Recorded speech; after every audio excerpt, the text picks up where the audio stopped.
चलिए अब हम अपनी स्टार्ट करते हैं हफमैन कोडिंग। AKTU के हिसाब से जो हफमैन कोडिंग में आता है हम वही देखने वाले हैं।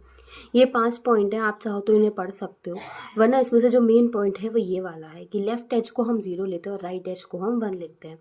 एजेस क्या होते हैं कि जैसे अगर कोई बाइनरी ट्री है तो ये जो लाइन्स है these are known as edges. Okay, तो इसको हम 0 लेते हैं और इसको हम 1 लेते हैं। ठीक है, क्वेश्चन देखते हैं। Consider a text which we want to compress. Basically Huffman coding किसी भी चीज़ को कंप्रेस करने के लिए काम आती है। अब हमारे पास ये 4 वर्ड्स दिए हुए हैं, 1 2 3 4 5 5 वर्ड्स दिए हुए हैं। इस वर्ड में जितने भी अल्फ़ाबेट्स यूज़ हुए हैं जो कि यूनिक हैं हम उन्हें लिख लेंगे। तो यहाँ EASY यूज़ हुआ है, ठीक है। इन सब में और कोई ऐसा वर्ड नहीं है जो बहुत अलग हो। कितनी बार यूज़ हुआ है फिर हम उसके सामने वो लिख लेंगे। E यहाँ 8 टाइम्स हुआ है, A यहाँ 4 टाइम्स हुआ है, S यहाँ 3 टाइम्स हुआ है, Y यहाँ 1 टाइम हुआ है। इसके बाद हमें क्या करना है, हमें इन सब को इंक्रीजिंग ऑर्डर में लिख लेना है। ठीक है, Y की वैल्यू सबसे कम है तो सबसे पहले, S की उससे ज़्यादा, A की उससे ज़्यादा, E की सबसे ज़्यादा। नेक्स्ट स्टेप क्या होता है कि जो टॉप 2 हैं उन्हें हम ऐड करेंगे।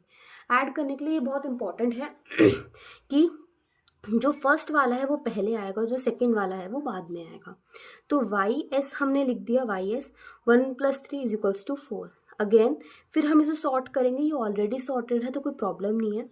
ठीक है, तो सॉर्ट करने के बाद ये ऐसे ही रहा। अब हमने YSA किया, टॉप 2 एलिमेंट्स को ऐड करेंगे तो YSA 4 + 4 8। अगेन टॉप, इसे सॉर्ट करेंगे, टॉप 2 एलिमेंट्स को ऐड करेंगे तो ये 16 आ गया। अब हमें हफमैन ट्री बनाना, तो कैसे बनाएंगे। It is YSAE which is equals to 16। हमें YSAE को एज इट इज़ लिखना है। अब यहीं से हमारा ट्री स्टार्ट होगा। सबसे पहले हम जाएंगे इसके पीछे वाले स्टेप पे। YSAE किससे मिलके बना है, YSA से और E से। तो YSA हमने राइट साइड लिख दिया और E हमने लेफ्ट साइड लिख दिया। जो भी एक सिंगल होगा वो लेफ्ट साइड लिखो, जो भी मल्टीपल होगा उसको राइट साइड लिख दो। तो यहाँ पे अब लेफ्ट एज 0, राइट एज 1। ठीक, अब YS किससे मिलके बना था, YS और A से। तो YS इधर, A इधर। YS किससे बनके मिलके बना था, Y और S से। तो this is Y, this is S। 0 1 0 1, left edge 0, right edge 1, left edge 0, right edge 1। इसके बाद हमने अगेन वही अल्फ़ाबेट्स लिख दिए। अब हमें इसके लिखने हैं कोड्स। कोड्स कैसे बनेंगे, इधर से उस कोड तक चले जाओ। YSAE से E पे देखोगे तो 0, तो हमने 0 लिख दिया। फिर A, तो YSAE से A पे जाओ तो this is 1 and this is 0, तो 1 0। फिर YSAE से Y पे जाओ तो this is 1, so this is 1, this is 1 and this is 0, तो 1 1 0। फिर YSAE से Y पे जाओ तो 1 1 1, सॉरी 1 1 0, तो दिस इज़ 1 1 0। और फिर YSAE से S पे जाओ तो this is 1, this is 1 and this is 1। तो ये हमारे कोड्स हो गए विच इज़ हफमैन कोड्स। इसके बाद अगर मुझे देखना है कि कितनी बिट्स यूज़ हुई, क्योंकि ये कंप्रेस कर रहा है तो इसमें कितनी बिट्स यूज़ हुई, इसमें हमारी कैसे बिट्स निकालते हैं, this is the formula which is number of times into number of bits. ठीक है, ये हमारा फॉर्मूला है। तो E में 8 टाइम्स आ रहा था, E की बिट कितनी है 1 बिट, प्लस A 4 टाइम्स आ रहा था, इसकी बिट कितनी है 2, तो 4 × 2, प्लस Y कितने टाइम्स आ रहा था 3, इसकी Y कितनी टाइम्स आ रहा था 3 टाइम 1 टाइम आ रहा था, तो Y हमने लिखा 1 टाइम, इसकी बिट कितनी है 3। S कितनी टाइम आ रहा था 3 टाइम आ रहा था, तो हमने 3 × 3 को ऐड कर दिया, तो 28 बिट। तो ये हमारा एक टाइप का क्वेश्चन कंप्लीट हो जाता है। इसके बाद दूसरा क्वेश्चन आता है, ये इस क्वेश्चन से आपको क्लियर हो जाएगी पूरी हफमैन कोडिंग। हमारे पास करेक्टर्स दिए हैं ABCDEF, जिसकी हमें प्रोबेबिलिटीज़ दी हुई हैं। हमसे बोल रहे हैं कि इसका हफमैन कोड निकालना है, हफमैन ट्री बनाना है और कोड की लेंथ बतानी है।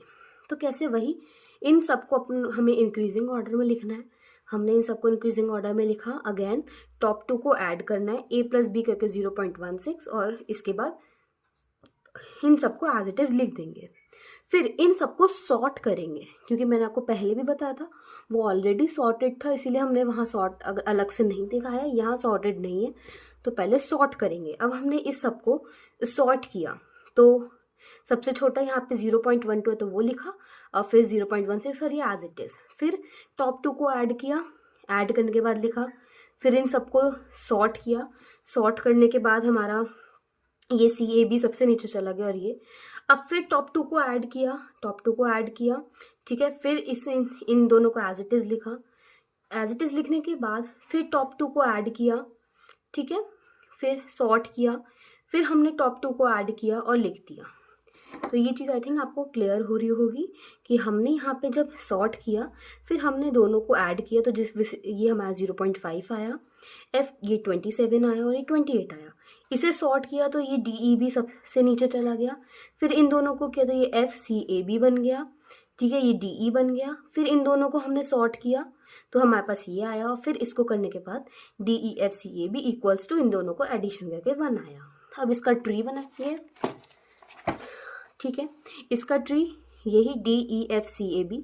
अब हमने देखा था कि जो ये FCAB था ये पूरा कैसे मिलके बना था। हमने यहाँ पे देखा कि ये DE और FCAB से मिलके बना था। तो मैं आपको दिखाती हूँ, हमने क्या किया कि हमने यहाँ पे DE इधर लिख दिया, FCAB इधर। DE किससे मिलके बना था? D और E से। FCAB किससे मिलके बना था? अगर आप यहाँ देखो, FCAB हमारा मिलके बना था F और CAB, ठीक है। सॉरी, हाँ, F और CAB से मिलके बना था। तो हमने अगेन यहाँ FCAB लिख दिया।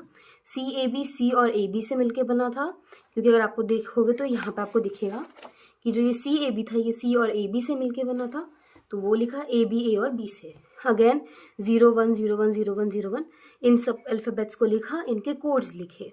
D पे जाएंगे तो 0 0 0 0 इधर आ गया। E पे जाएंगे तो 0 1 0 1। F पे जाएंगे तो दिस इज़ 1 0। C पे जाएंगे हम तो 1 1 0। फिर A पे जाएंगे तो 1 1 1 0 और B पे जाएंगे तो 1 1 1 1, ठीक है।